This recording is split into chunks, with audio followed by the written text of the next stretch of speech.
Il s'asseoir et je t'appelle? Ok. Tu peux faire. Vas-y, je m'assieds et tu vas.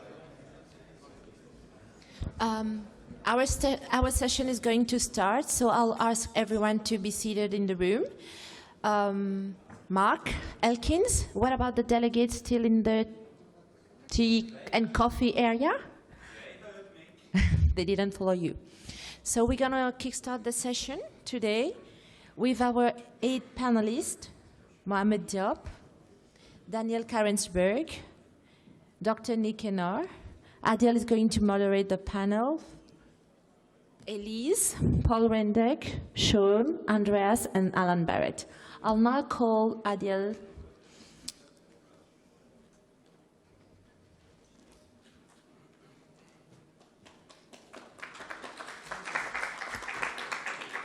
Thank you very much, Vimala. Yes, we are now entering the ANA oversight transition discussion, and the way we have designed this session is to give you as much as time possible for you to provide input and contribution to the discussion. So I will quickly go through an introductory presentation before giving the floor to my panelists for 2 to 3 minutes each to introduce themselves and give few words. So when we are talking about the IANA oversight transition, the first thing to understand is the IANA function itself. The IANA function itself is made of the management and the registration of 3 main resources: the name, through the DNS root zone management, the number to IPv4, IPv6, and ISN global free pool management, and the protocol parameters that are linked to the standard definition. That role is currently fulfilled by ICANN through a contract that is between ICANN and the US government, the NTIA, to provide the IANA service. And there is an MOU between the ICANN and the ITF-AB for the protocol parameters. So this is just a matrix that gives you the different elements of this function: the operation, the policy side, and the oversight. So what we are looking at now is the oversight at that level. And during this session, we are going to focus more precisely on the number side of the oversight. What are we proposing for the overall oversight after the NTIA is out of the picture?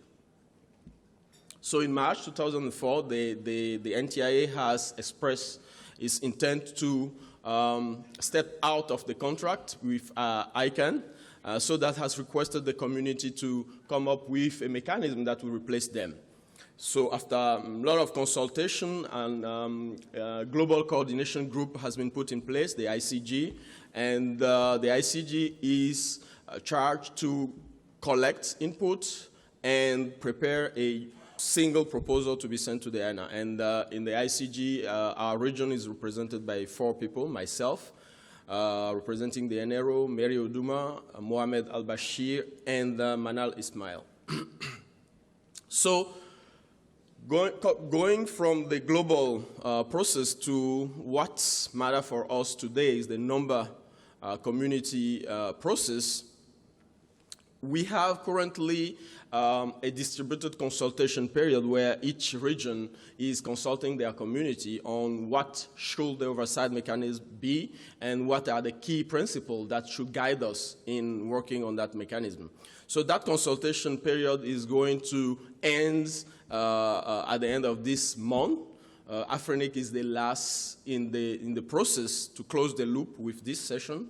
And after this session, we will draft our contribution to the whole process. And then from there will be a group of people, the CRISP team, made of 3 representatives from each area that has the objective to consolidate the regional proposal into one proposal that is going to be fed into the ICG by the 15th of January. But besides the CRISP team, other identify operational community that interacts with IANA mainly, which are the name community and the protocol parameters community are also working the same way to be able to provide the input to the ICG by the 15th of January. So the name community is working through the Council Working Group oversight team, and the ITF has a working group that is called the IANA Plan, which is working to deliver a proposal to the ICG. So we are currently at this level, and the CRISP team will take over and work on the proposal. They have roughly 1.5 months to do that. And during that process, there will be an interaction with the community as well to make sure that everything that is said is in there. In Afrinic region, Afrinic was the first to have a roundtable around this in Djibouti. That has led to the creation of a mailing list, a dedicated website, and also a survey that we have run recently. So for the CRISP team, we have 3 representatives, Alan Barrett, who is on the panel, Mwenda Kivuva, and Ernest Biauranga, who are going to sit on the CRISP team panel. Few key elements from the discussion in the region, not going to, this is from the mailing list, and this is mainly from the survey. We got roughly 80 valid response from the survey, and from those response, 70% of people who respond request that there should be a minimum change when we are thinking about the oversight. So we shouldn't, revolutionize everything and come up with completely something new, but the change should be very marginal. 60% think that ICANN should continue providing the INR function. 87% want a mechanism that is based on the area community bottom-up process. 73% think that while the performance of the function should stay together, that means IANA can continue doing that operationally as one, the oversight mechanism can or should be distributed and performed by the respective community. That means the oversight is distributed while the operational part can continue to be consolidated in the single place. And there was also suggestion for us to have an SLA between the area and ICANN. So, oops.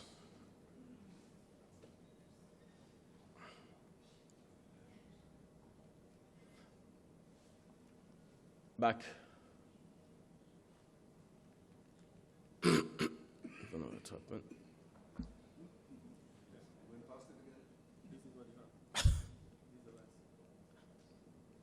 Sorry for that. Okay, this is the last. So this is what has happened in all the other area region on this process. Most of the representatives of the area are on the panel, so I'm not going to repeat all of this for the sake of time. But roughly, what is common in here is that all the area think that there is a need to define a clear SLA between the area and ICANN for the IANA function, have a mechanism to oversight that. And there are 2 additional things from LACNIC region, which is the MONC, which is the multi-stakeholder oversight body. And in ARIN region, the proposal from an affirmation of commitment on policy development principle to make sure that policy are always developed on the bottom-up, from a bottom-up process. That's it. I will, on this, give the floor to my panelists, and I will start from the other side of the table and come down here. So, Alan, can you briefly introduce yourself and tell us your view in 2 minutes on this topic? Okay, thank you, Adil.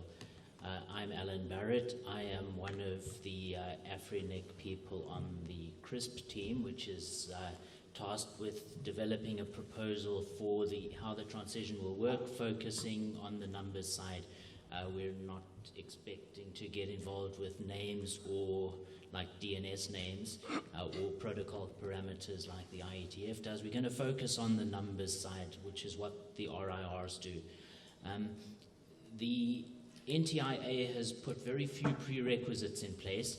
They basically said the community must come up with a proposal by sometime in 2015, and they'll, if they accept it, then that's what will happen.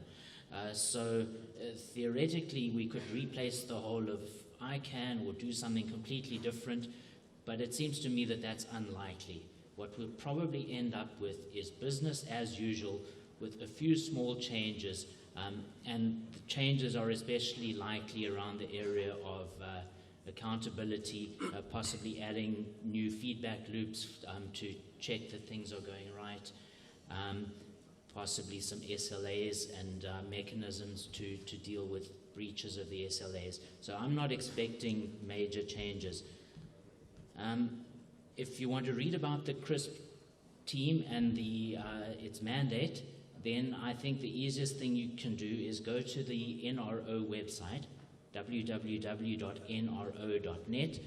and about the fourth item on the front page, the fourth news item on the front page, is an announcement about the CRISP team. So if you just click on that, you can read about the mandate of the team, and you can subscribe to the mailing list. There's an open mailing list where anybody can read or post and see what's going on. Very little is going on right now, but you can expect that to change in the next weeks. My main goal for today is to listen to input from the community. I'd like to hear what people in the Afrinic region think should happen. What are the principles that we should adhere to? What are the things we should keep the same? What are the things that should change? So I would urge you all, when the panelists have finished making our short presentations, please come up to the microphone and say what you think should stay the same or what should change. Thank you. Thank you, Alan. Andres? Well, thank you very much. My name is Andres Piazza. I'm with LACNIC. It's a pleasure to be here in Afrinic. It's my first time in an Afrinic meeting, and I want to just to say I missed the part for the standing ovation of Adiel, so I just want to congratulate him and Afrinic for its 10 years anniversary. And straight to the point, I wanted to describe LACNIC's community process. We had an appointment of a group of 3 members of the community that led the discussion of the whole community in a mailing list and teleconferences and even in face-to-face meetings twice this year, trying to collect input from the community, and the proposals that were done in other regions, and LACNIC had its own, let's say, consolidated regional proposal for this IAM transition, stewardship transition. This monk proposal is just a part of the proposal.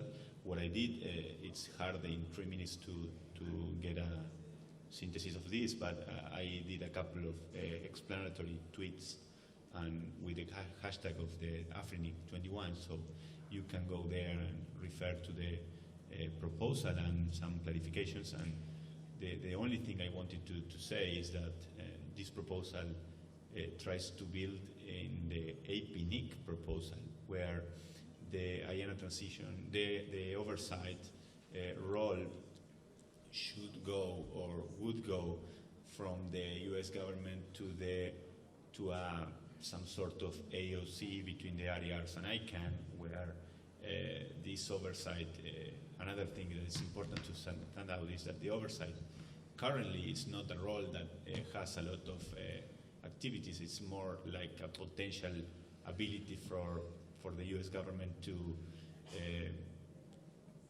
make sure that the contractor is performing, and to this capacity would go eventually in the APNIC proposal that LACNIC is building on to the NRO or to the RERs, who say in that AOC between RERs and ICANN.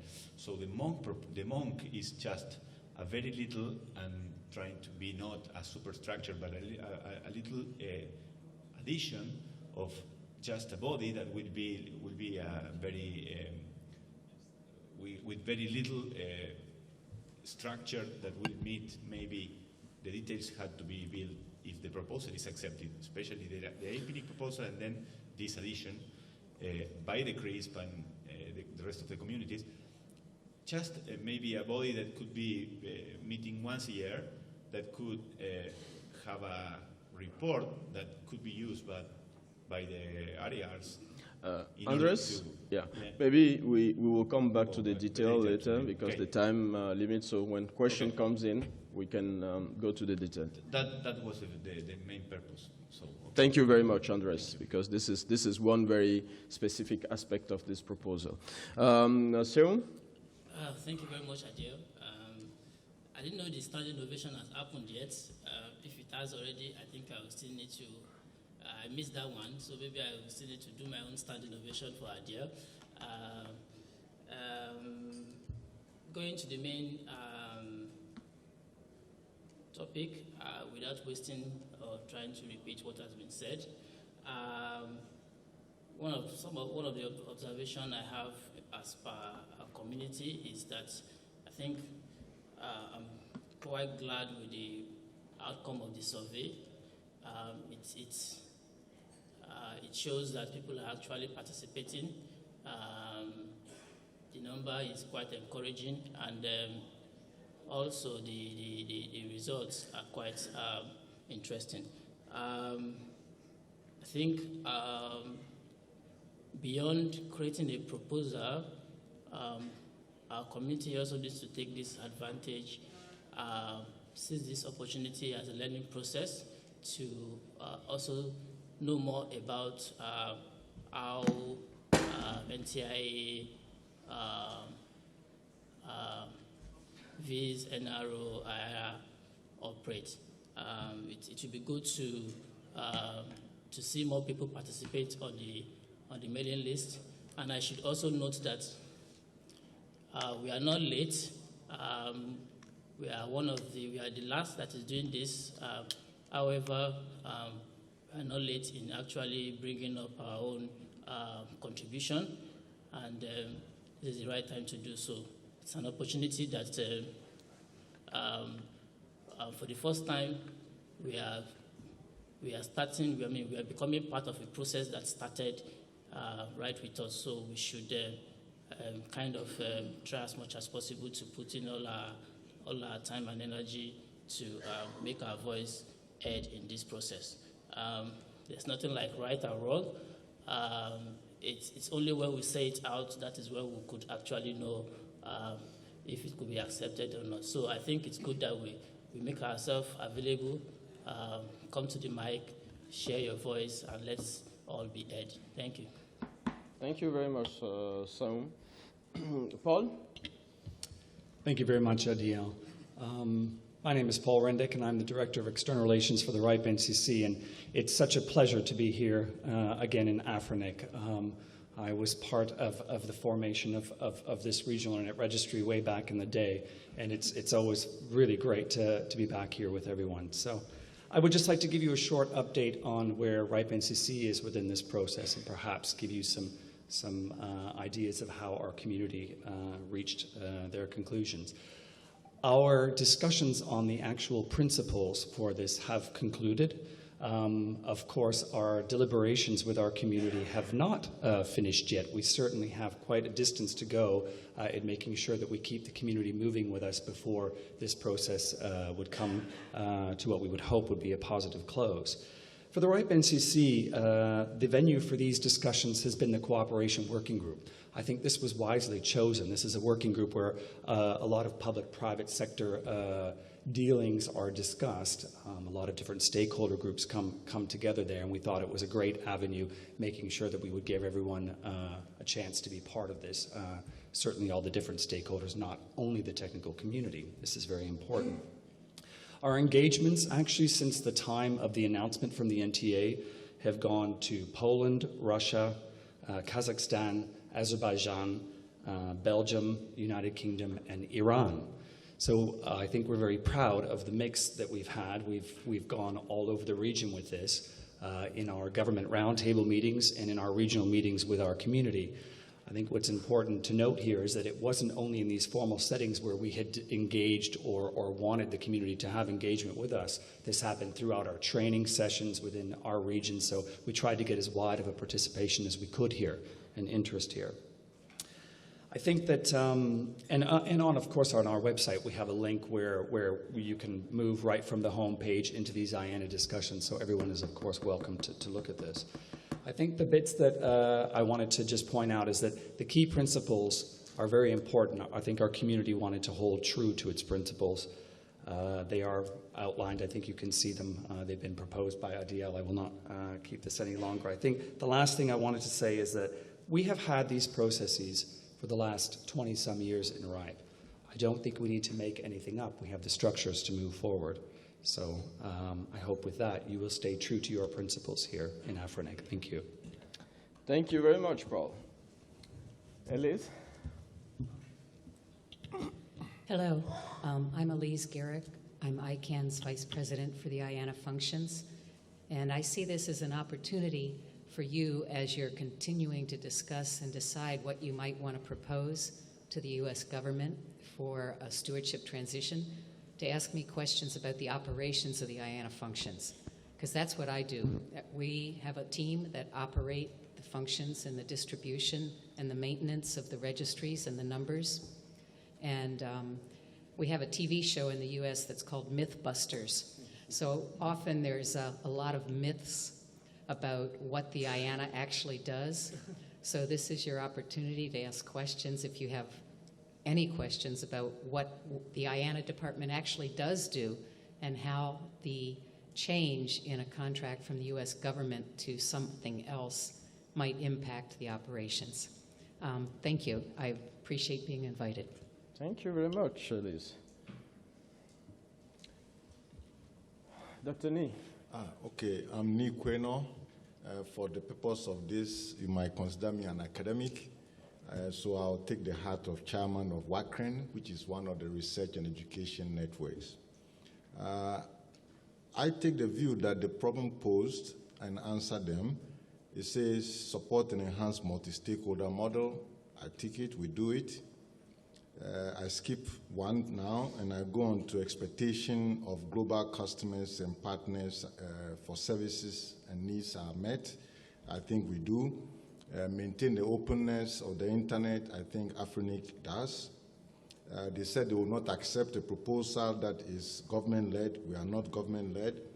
So coming back to the one of maintain the security and stability, I'll simply cite the SAC 67, where it says each community should review, if necessary, enhance its policy development process to ensure all of the instructions that it provides to IANA functions operator are clear and implementable.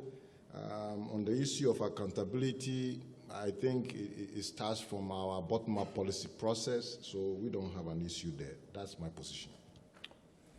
Thank you very much, Nee. Daniel. Hello, my name is Daniel. Never bother with the last name.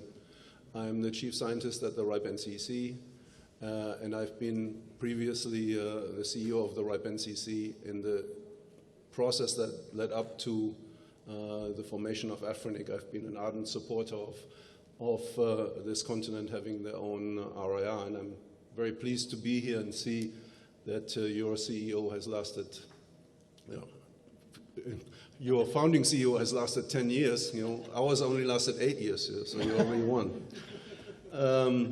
I'm also a little bit concerned when Elise mentioned Mythbusters, because usually Mythbusters has an explosion, or at least one explosion. Yeah. So, okay. Anyway, seriously, let me give you my personal view on what we're actually talking about. We're talking about what Elise does, or Elise's team does, I should say.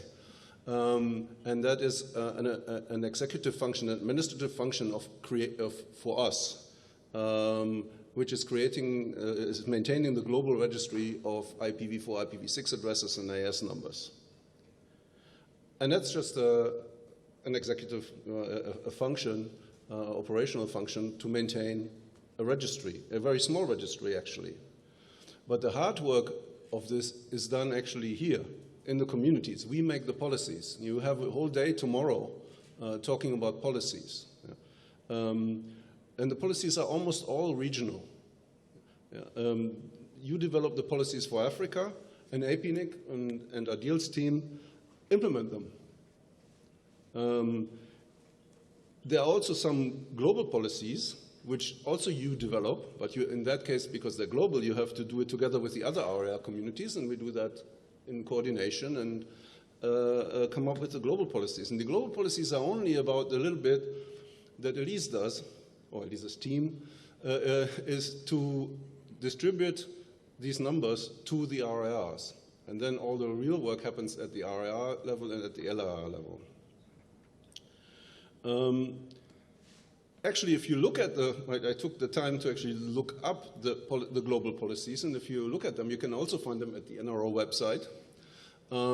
There's 3 of them. One concerning IPv4 addresses, one concerning IPv6 addresses, one concerning AS numbers. And if you look them up, lo and behold, all of them are slightly longer than 1 page. One is actually much shorter than 1 page. Yeah. So it's not all. This is what we're talking about, the implementation of it. And again, the policies are made here. And IANA doesn't do very many transactions. Maybe Elise can speak to that later. There are not really that many transactions they do. And we're actually, as the RIRs, quite happy with the way IANA has done this in the last decade. I'll take Paul's time. So we're very happy with this. Now, what are we talking about? And give me 30 seconds to really say what we're talking about here in this context. So far, the US government has contracted ICANN for Elise's team to do this work. And they have said, we'd like to withdraw from holding the contract for this. And that is also not a surprise. That's something they've been saying all along. It took a bloody long time to actually get to this point, but it's nothing really worrisome. Now, what we have to do is we have to find a replacement for this contract. Who's going to hold this contract? Yeah. But the important thing to understand is that we're not talking about how the policies are made. That's a totally different thing. We're talking about the contract for the operational thing that IANA does. The policies, there's no changes to the way we make policies. It's just a new contract doing the operations. And it doesn't even mean, some people seem to think it means that we have to change away from using Elise's team to do this. And there's no such need. Actually, while we're changing the governments of it, it's not a good idea to change the operational thing at the same time. And for instance, the RIPE community has very clearly said that they want operational stability, and I've seen from your survey that the IFNIC community has been saying something similar. So we need to have a new contract for a small function. And what I'm here to hear is your opinions and your principles for doing this. Let us hear the principles you want for this, for replacing this contract for this small operational function. And by all means, let your CRISP team members, Alan and his colleagues, know what you want from this. Thank you very much, Daniel. And Mohammed, you have 1 minute. It's not my fault. It's the fault of your neighbor. Okay, I'm going to add also another minute from the chair minute. So I'm not going to be long because I think that many technical things have been already raised. My concern will be more related to the process of getting input from the community and feeding the community from relevant information.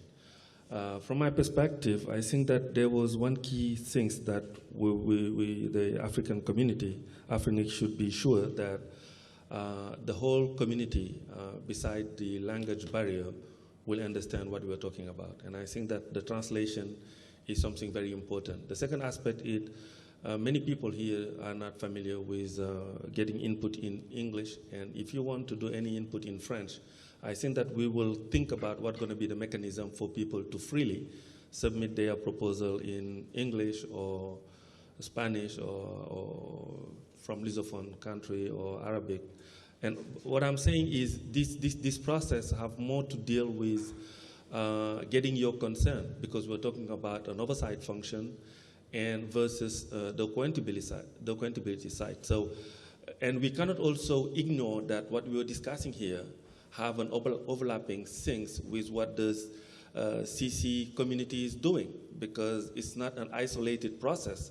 And I think that you should have some concern about this process, what's going to happen if the IP addresses community have a view that is totally different from the approach that the name community will have. So that's really the main concern that I'm trying to raise. Ask yourself the question, do you think that the organization it is right now serve the interests of the community? Do you have any need for more oversight, or do you think that if the organization become more and more accountable, the need for oversight will be slightly decreasing down to zero? So that will not need like a 2 or second level of oversight that we are having now, because in the numbers community we have an oversight from the registry to ICANN, and from ICANN to IANA to the U.S. government act presently. So what we are moving to a slightly new organization where we find to define, are we going to stick only with the ICANN oversight function? If I can become more accountable, if I can become more transparent, if we have all the guarantee that they are all serving the community without any problem on check and balance. These are really the questions that I'm trying to raise on the floor, and give you the opportunity to come back later on this point. Thank you. Thank you very much, Mohammed.